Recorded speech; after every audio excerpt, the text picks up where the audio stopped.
over the past 9 years, I've attended roughly 300 meetings, including regular council meetings, special council meetings for the budget, municipal land use board meetings, and other meetings outside the borough. And this is my very last one sitting in this seat at the center of this dais. Many events have occurred between that first council meeting in November of 2006 and today. While preparing to write this, I found an old piece of campaign literature that was used during my very first campaign in 2006. And these were the bullet points that, and remember, Bruce, you helped me put it together. These were the bullet points that were on that piece of campaign literature. Improving shared services with surrounding communities. Establishing a more comprehensive and tougher policy concerning absentee landlords and overcrowded apartments. Strengthening the property code maintenance ordinance. Posting the minutes of borough council meetings on the website. And at that point our website was pathetic. Mailing a printed newsletter to every home twice a year. Improving the town website. Returning the Barcelona Museum to the library. And establishing office hours for the mayor. Every one of these has been accomplished. When I came into office, one of the first phone calls that I received was from a major pharmaceutical corporation here in town. They had a 7-year tax appeal that was ignored by at least 2 and possibly 3 administrations. When they saw that we were willing to sit down with them and negotiate this tax appeal, it was settled with a win-win for both parties, saving tax dollars and a threatened lawsuit. They came in with a notebook, 5 or 6 notebooks. That's it. Also in December of 2006, Premier Homes began talks for an age-restricted housing development at the site of the former Tokyo Boeki site. However, the bottom of the age-restricted market had tanked, and they wanted to come in with new plans for fair market value apartments. The planning board, whom I happen to think is one of the best planning boards in the state, in the county, if not the state, voted to keep the site as an age-restricted development, and the developer sued. With skillful negotiations, we were able to come to an agreement that benefited both Premier Homes and the borough. And now we have a top-notch rateable on Route 202 North, which includes the only apartment building in this area designed specifically for disabled veterans.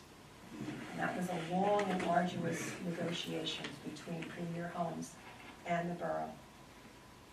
We began the Nicholas Esposito Volunteer of the Year Award and recognized all our volunteers at an annual volunteer dinner reception. Volunteers saved the borough thousands of dollars each year in salary. Brian's back there, and I have nothing but very, very high praise for the fire department. You do an outstanding job. Thank you. We established the Cultural and Historic Committee to preserve, protect our historic artifacts and colorful history. And it's amazing how many people have emptied their attics and their basements and boxes and have given material to cultural and heritage. And they're in the process of writing a second walking tour of Raritan, which I think is just incredible. We froze municipal salaries for 2 years, thus keeping the tax rate low. When we learned of possible improprieties with the police department, we alerted the Somerset County Prosecutor's Office and cooperated with them in a complete overhaul of our PD, resulting in the dismissal of 1 lieutenant and the chief and welcome to 1 officer. And I dare say that probably was the most difficult thing I think that Mrs. Garrett and I had to do in our term here. We recodified our municipal code book, getting rid of archaic and unenforceable ordinances, and placed the municipal code book of our borough on the website, now being facilitated by a professional company and not the responsibility of a council person.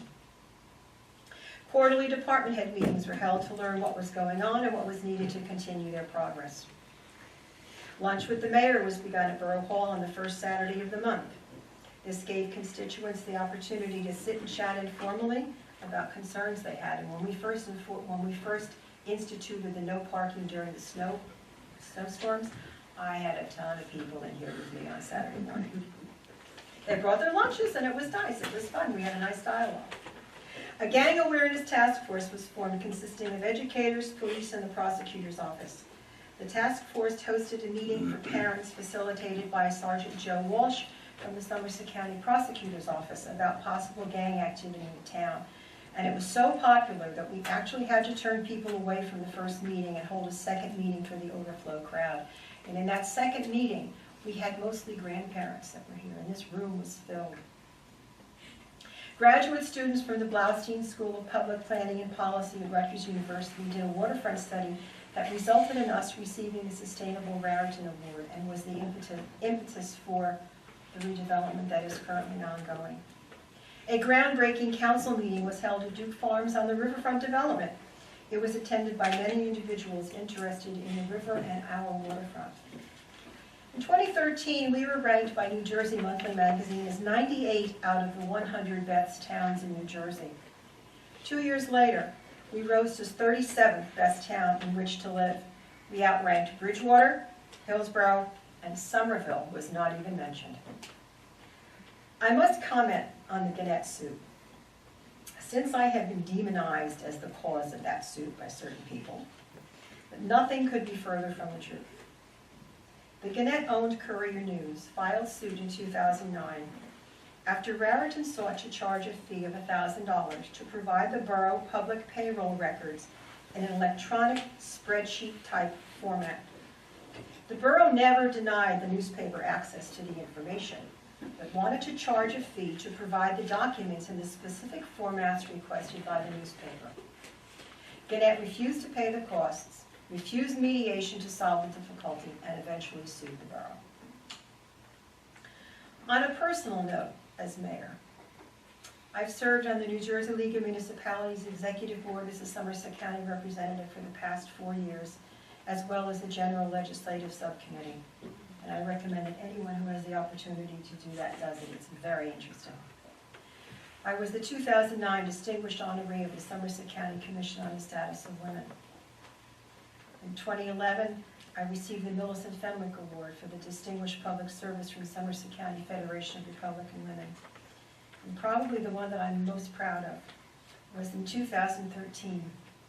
I received the Peter J. Biondi Award from the Resource Center of Somerset for my work with the prevention of domestic violence. Now, on a personal note to the mayor-elect and council-elect people. Some insights I've gained over the past 9 years. Gee, it seems as if you and I have had discussions like this many times, many years back. You have no friends. Everyone, regardless of their relationship to you, is treated equally. You were the lesser of two evils in the election process.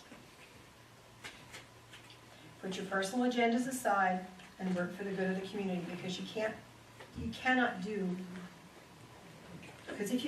that, you won't be sitting here very long. The people of Raritan are very astute, and they can spot a phony a long way off. Do what you know to be the right thing. This is not what someone tells you to do, because they will be the first ones to desert you when things get rough. Do your homework. Come to the meetings prepared. Respect the sanctity of the executive session. Remember, what happens in Vegas stays in Vegas, and the same thing is true for executive sessions. And never forget that you work for the people and not the other way around. I would like to thank the administrative staff for their service and commitment to the borough. Many times Dan and I locked horns, but we always agreed to disagree. And Maggie, you're the third clerk I've worked for, or who we've had here.